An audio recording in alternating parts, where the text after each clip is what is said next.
President Trump says he is sending federal authorities to respond to a massive sewage spill in the Potomac River. It first happened nearly 4 weeks ago when a large pipeline collapsed, spilling more than 200 million gallons of wastewater into the river. Crews have been working to deal with that sewage as officials try to repair the pipe. It's being called one of the biggest wastewater spills in U.S. history. Officials say it could take 9 months to fully fix the damaged lines. NBC News senior correspondent Tom Costello joins us now. Tom, what is the latest on this cleanup now, more than a month after it actually happened and broke? And how is the federal government now going to help?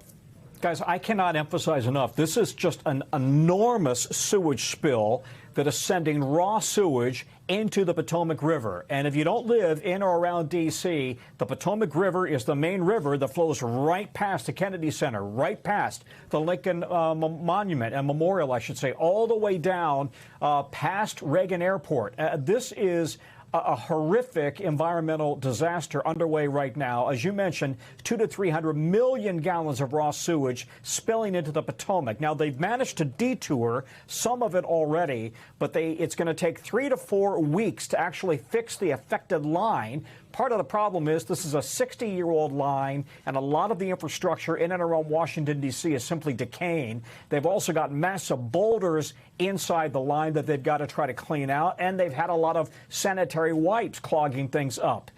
So they've been detouring some of the sewage water. Nonetheless, this has just proven to be horrific. Listen to this. At the site of the actual break, E. coli levels at the site of the break were, at 10,000 times the recreational water limit set by the EPA. That's E. coli levels. And then further downstream, they were 250 times the appropriate level. So they are telling people, if you are in or around D.C., don't even touch the water. Don't, certainly.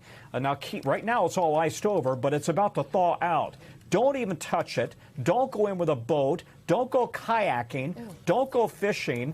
You really are never supposed to swim in the Potomac anyway, but it is a horrific environmental disaster. And I'll just tell you, it stinks in and around the Potomac River all the way past Georgetown. This may take a long time, and who knows how bad the long-term environmental impact will be. It looks stinky from the pictures. Yeah, honestly. it looks terrible. Yeah. All right, Tom Costello for us. Tom, thank you.